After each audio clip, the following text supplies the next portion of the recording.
What are your core beliefs about yourself? And more importantly, have you ever thought about where they came from? I had the opportunity to do just that through my process of healing my childhood trauma-induced PTSD. So let's talk about it.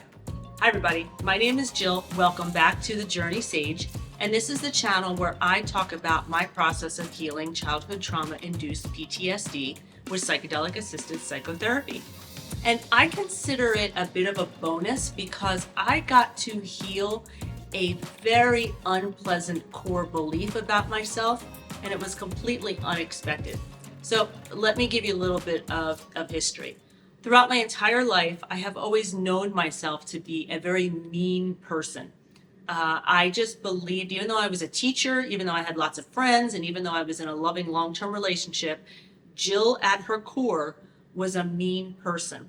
I always worked to make sure that I didn't upset people. People didn't perceive me as mean because for whatever reason, I just always knew something bad would happen if that was the case. Okay, so I'm going through my psychedelic assisted psychotherapy sessions. I have my second therapeutic psychedelic journey. And through that integration process, a really interesting thing happened. You see, none of my intentions had anything to do with that core belief of being mean. All of my intentions, well, most of them were about being afraid. So this was super, super surprising when I had this opportunity to heal this core belief.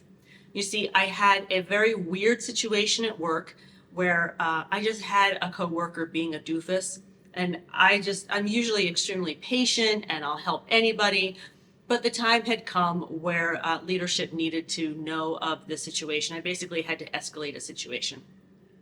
I did not like doing it. I got that email ready. I pushed send. My shoulders were tight. My stomach was upset. I didn't sleep for days. I kept waiting for the hammer to drop. And this was just the normal way I acted if I knew that something I did would upset someone else or someone else would perceive me as mean.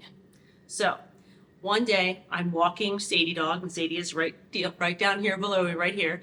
I was walking Sadie Dog, and the same way my integration happened where I would have memories that related to my intentions. In this instance, I had a memory that was relating directly to my emotions and my concern over being mean. Now, I don't do this story justice, so I have it in the book. I'm going to start on page 72. If you're like me and you hate people reading to you, feel free to turn on the captions. So I'm on page 72. So here you go. This is the memory that my integration brought to me. The first time I felt profoundly alone was when I was maybe 4 years old, and my father grabbed me at the top of the stairs by my right leg, dragged me down the stairs, and threw me into a wall before going back upstairs to beat my mother. With the side of my head hurting, I huddled up, clutched my dressy Betsy doll, and heard my mother's screams. And I didn't even try to help her. That was the end of the memory. Later on, I went back home and I started journaling. My journals now had a weird mix of fear, isolation, and meanness. It made sense that I was scared of hearing my mother getting beaten. It made sense that I felt isolated because no one ever came to help us when my father's fits of rage went unchecked.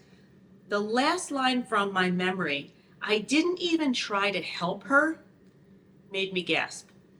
Who wouldn't help another person? Well, someone who was fundamentally mean, right? When I looked at my journals, I teared up.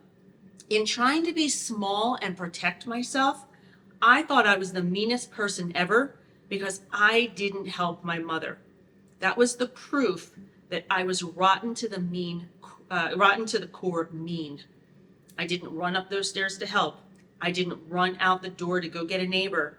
I didn't shriek in any attempt to pull my father's attention away from battering her. I had lived my entire life knowing I was a cold-hearted little girl. So really what was happening there and what I had an opportunity to reframe was that as a little girl, I could not understand that my caretakers were hurtful. I couldn't understand that my father himself was the danger.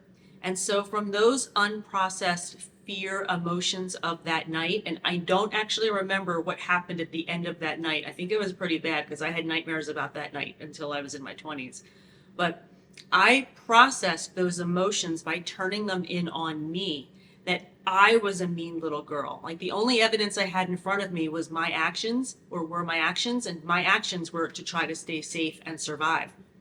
And so I had that core belief my entire life, and until that integration, had believed it. But yet after that integration, I was very much aware that I was just working to survive. I was not mean. There was nothing a little toddler was going to be able to do against my father, who was over 6 feet tall and over 200 pounds. I consider this healing a little bit of a bonus because it wasn't attached to any of my intentions that I purposely thought about. And I think this is the gift with this kind of therapy, that, I was able to heal a variety of things in addition to this core belief about me being mean at my fundamental core. So this story, other stories are in my memoir and my workbook. Both of those can be found on Amazon. Head on over to thejourneysage.com for more information and resources. And as always, questions down below in the comments are welcome. And until next time, take care.